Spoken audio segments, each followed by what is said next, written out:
చిత్తూరు జిల్లాలో వ్యభిచార గృహంపై పోలీసులు దాడి చేశారు. పుంగనూరు పట్టణం సూర్యనగర్లో ఓ ఇంట్లో వ్యభిచారం నిర్వహిస్తున్న ఇద్దరిని పోలీసులు అదుపులోకి తీసుకున్నారు.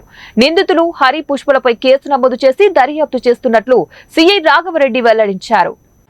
అందరికీ నమస్కారం అండి.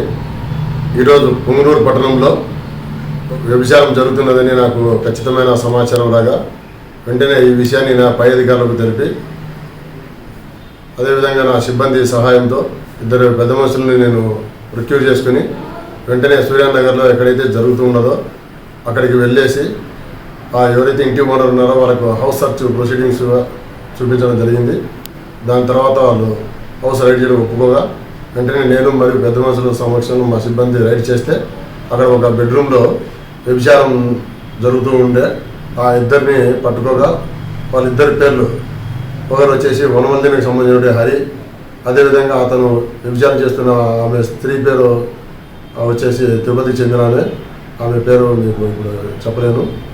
అదేవిధంగా ఆ ఇంటి ఎవరైతే ఆర్గనైజ్ చేస్తున్నారో ఆమె యొక్క పేరు వచ్చేసి పుష్ప. ఈమె సూర్యానగర్లో ఉంటుంది. ఈమె వయసు వచ్చేసి 68 సంవత్సరాలు. ఈమెకు 3 పిల్లలు ఉంటారు. అదేవిధంగా ఈమెకు కిడ్నీ ఫెయిల్యూర్ కావడం వల్ల పని చేసుకోకపోవడం వల్ల కష్టంగా ఉందని చెప్పేసి ఈజీ మనీకి అలవాటు పడిపోయేసి వ్యభిచారం చేసేదానికి బయట ప్రాంతాల నుంచి అంటే చుట్టుపక్కల మదనపల్లి కానీ తిరుపతి కానీ లేకపోతే కాలేజీ పిల్లలుగా పిలిపించడము వ్యభిచారం చేసి వచ్చేదాంతో బతుకుతూ ఉన్నది. సో ఈ విధంగా చేయడం నేరం అని చెప్పేసి ఆమెకు అదేవిధంగా వనమల్దిని హరి ఇద్దరిని అరెస్ట్ చేసి పోలీసులు తీసుకొని రావడం జరిగింది. ఈ కేసు నమోదు చేసి రిమాండ్కి పంపుతున్నాము.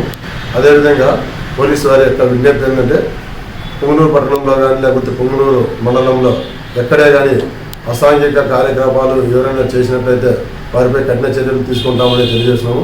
దయచేసి వీటికి దూరంగా ఉండవలసిందిగా తెలియజేస్తున్నాను. Thank you.